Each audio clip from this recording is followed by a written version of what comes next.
चलिए अब आगे बढ़ेंगे। उत्तरकाशी धराली हादसे में रेस्क्यू टीम तैनात, राहत बचाव में आईजीपीपी, एनडीआरएफ, एसडीआरएफ तैनात। अब तक करीब 150 के करीब लोगों का रेस्क्यू, 130 लोगों का रेस्क्यू किया गया है। 70 से ज्यादा लोगों के लापता होने की सूचना है। जिला प्रशासन ने अब तक 4 लोगों की मौत की पुष्टि कर दी है।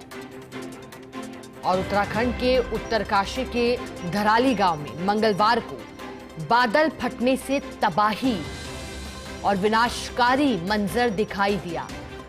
आशंका जताई गई कि सैकड़ों लोग इसकी चपेट में आए हैं, लापता भी लोग हुए हैं। सेना को स्टैंड बाय पे रखा गया और रेस्क्यू अभियान को शुरू किया गया।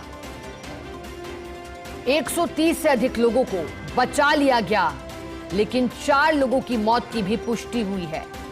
उत्तराखंड के जिलों में इन दिनों मौसम विभाग का ऑरेंज अलर्ट जारी है और ऐसे में बुधवार को अर्थात आज भी माना जा रहा है कि मौसम से ज्यादा राहत मिलने की संभावना नहीं है। 7 जिले ऐसे हैं जहां पर भारी बारिश का ऑरेंज अलर्ट है, जिसमें नैनीताल है, चंपावत है, उधम सिंह नगर है, बागेश्वर, पौड़ी, टिहरी, हरिद्वार है। लेकिन अगर बात इस विनाशकारी भूस्खलन की करें, बादल फटने की करें, तो कहा गया कि 150 कर्मियों के साथ महत्वपूर्ण बचाव और राहत कार्यों में लगे हुए हैं कमांडिंग ऑफिसर। यूनिट के बेस के भी बुरी तरह प्रभावित होने और कई कर्मियों के लापता होने की आशंका भी है। टीमें राहत के लिए अटूट दृढ़ संकल्प के साथ कार्य कर रही हैं। लोगों को बचाया जा रहा है। बचाव कार्यों के लिए अतिरिक्त टुकड़ियां भी भेजी गई हैं। लेकिन जो तस्वीरें कल आई थी बादल फटने के बाद, वो हैरान कर देने वाली, विनाशकारी बाढ़ से जुड़ी वो तस्वीरें। बादल फटा, तबाही का मंजर दिखाई दिया। ज्यादा जानकारी लेंगे, सहयोगी विनोद हमारे साथ जुड़े हैं। विनोद, उत्तरकाशी में बादल फटा था, विनाशकारी तस्वीरें दिखाई दी। मलबे में अभी भी कितने लोगों के दबे होने की आशंका और किस तरह से दृढ़ संकल्प के साथ राहत टीमें जुटी हुई हैं? क्या अतिरिक्त टीमों को भी लगाया जा रहा है स्थिति को भांपते हुए?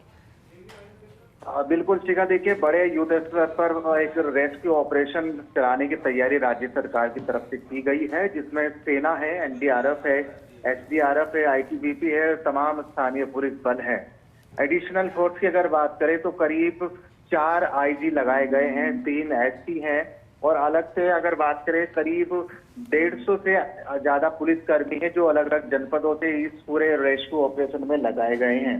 जिस तरह की भयावह तस्वीर कल देखने को मिली और पूरी तरह से मलबा आया और पूरे रिहायशी इलाके को अपनी चपेट में ले लिया और ये अभी तक बताया जा रहा है कि 50 से 60 लोग ऐसे हैं जो अभी लापता बताए जा रहे हैं। हालांकि आधिकारिक तौर पर जो पुष्टि हुई है 5 से ज्यादा लोगों की हुई है, लेकिन बहुत ही भयावह स्थिति वहां देखने को जरूर मिली और पूरी तरीके से मलबे ने पूरे रिहायशी इलाके को, जिसमें होटल थे, आवासीय परिसर थे, घर थे, उनको पूरे अपने आगोश में ले लिया। और बहुत बड़ा रेस्क्यू ऑपरेशन ये शिखा देखने को मिल सकता है, क्योंकि 2013 जिस तरह से केदारनाथ में बड़ी त्रासदी आई थी, उसके बाद में ये ऐसी ही त्रासदी यहाँ उत्तरकाशी के धराली गांव में देखने को मिल रही है। बड़े पैमाने पर आज रेस्क्यू ऑपरेशन की शुरुआत हुई है। हालांकि मैं सबसे बड़ी और बड़ी बुरी खबर भी इसको हम कहें तो इसमें बुरा नहीं होगा कि पिछले करीब 11 घंटों से लगातार ऊपरी पहाड़ी इलाकों से लेकर निचले मैदानी क्षेत्रों में बारिश का सिलसिला बना हुआ है। तो रेस्क्यू ऑपरेशन में सबसे बड़ी अगर खलल है तो वो बारिश है, जिसके चलते रेस्क्यू ऑपरेशन में दिक्कतों का सामना करना पड़ रहा है। बड़े लेवल पर चाहे आईपीएस अफसर हो जो पूर्व में उत्तरकाशी जनपद में अपनी सेवा दे चुके हैं, चाहे वो एसपी के रूप में हो, चाहे आईएएस अधिकारी है वो चाहे जिलाधिकारी के रूप में अपनी सेवा दे चुके हैं, उनको एडिशनल के तौर पर वहां पर तैनात कर दिया गया है। अलग अलग जनपदों से भारी संख्या में जो पुलिस बल है उनको वहां पर भेजा गया है और तमाम जो पुलिस विभाग के बड़े अफसर है उनको भी उस पूरे ऑपरेशन में लगाया गया है। और अगर ये भी माना जा रहा है कि जिस तरह से ये पूरा रेस्क्यू ऑपरेशन है, क्योंकि देर रात अलग अलग क्षेत्रों में लैंडस्लाइड हुए और कई ऐसे मार्ग हैं जो पूर्ण रूप से बाधित हो चुके हैं, तो दिक्कतें जरूर वहां देखने को मिल रही है। और आपको ये भी बताएं कि राज्य सरकार पल पल की अपडेट प्रधानमंत्री नरेंद्र मोदी के कार्यालय को दे रही है, गृह मंत्री अमित शाह को दे रही है और साफ तौर पर ये भी माना जाए कि अभी सीएम पुष्कर सिंह धामी भी जी। पल पल की अपडेट इस पूरे घटनाक्रम पर ले रहे हैं। और ये भी देखना होगा कि जिस तरह से कल सीएम धामी ने कहा कि 2 दिनों के लिए पूरा कैंप विनोद, उत्तरकाशी एक में और होगा। जानकारी इसी कड़ी में आपसे चाहेंगे। ये भी कहा जा रहा है कि उत्तराखंड के सांसद आज प्रधानमंत्री मोदी से मिलेंगे, आपदा पर पीएम मोदी से बात करेंगे। गृहमंत्री अमित शाह ने सीएम धामी से बात कर ली और हर संभव मदद का भरोसा दिया है। बताइएगा, इसके लिए क्या मंशा अब जाहिर की जा रही है सरकार की ओर से भी?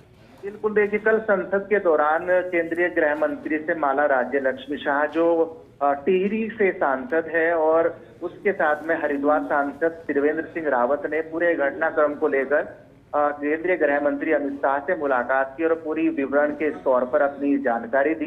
गृह मंत्री की तरफ से साफ तौर पर राज्य सरकार से कहा गया है कि हर संभव पूरी मदद राज्य सरकार को मिलेगी, लेकिन बहुत बड़ा ऑपरेशन ये यहाँ देखने को मिलेगा। लेकिन सबसे दुखद खबर यही है कि लगातार भारी बारिश के कारण जो रेस्क्यू ऑपरेशन बड़े लेवल पर शुरुआत जिसकी होनी थी, उसमें बिल्कुल खलल पैदा हो रही है। और यही वजह है कि जो 50 से ज्यादा लोग, यानी करीब 60 से ज्यादा ऐसे लोग हैं जो भी पूरी तरह से हताहत होने की खबर मिल रही है। हालांकि जब पूरा रेस्क्यू ऑपरेशन चलेगा और कितने लोग हताहत है वो संख्या पे तो अभी कोई कहना बहुत जल्दबाजी होगी सीखा, लेकिन बड़े लेवल पर ये रेस्क्यू ऑपरेशन देखने को मिल सकता है। और इसमें ये भी है कि अगर मौसम साफ रहता है तो जो लापता लोग हैं उनकी खोजबीन के लिए सेना के हेलीकॉप्टर या अन्य तरीके से हेलीकॉप्टर की सेवा भी ली जा सकती है। और जो अन्य हताहत लोग हैं उनको एयरलिफ्ट करने की भी तैयारी की गई है। लेकिन पिछले 10 से 11 घंटों से लगातार भारी बारिश का यहाँ देखने को मिला है, जिसके चलते तमाम जो यहाँ जो रेस्क्यू ऑपरेशन है इसमें एकाग्र रूप से जो भारतीय सेना के जवान जुटे हुए हैं, आईटीबीपी के जवान जुटे हुए हैं, एनडीआरएफ है, एसडीआरएफ है, तमाम स्थानीय पुलिस बल है, जिला प्रशासन है, ये तमाम ऐसी टीमें हैं जो अलग अलग क्षेत्रों में काम कर रही है। आखिरकार जो लापता लोग हैं उनकी खोजबीन की जा सके, क्योंकि कल का दिन शिखा ऐसा रहा है और एक ऐसा मंजर सभी ने जब देखा तो सबकी रूह कांप गई कि छोटे ही। और बिल्कुल विनोद, उत्तरकाशी में तबाही के बाद अब उम्मीद यही है कि जल्द से जल्द बारिश थमे ताकि रेस्क्यू में परेशानी ना हो। बहुत शुक्रिया आपका विनोद, साथ जुड़ने के लिए, जानकारी के लिए।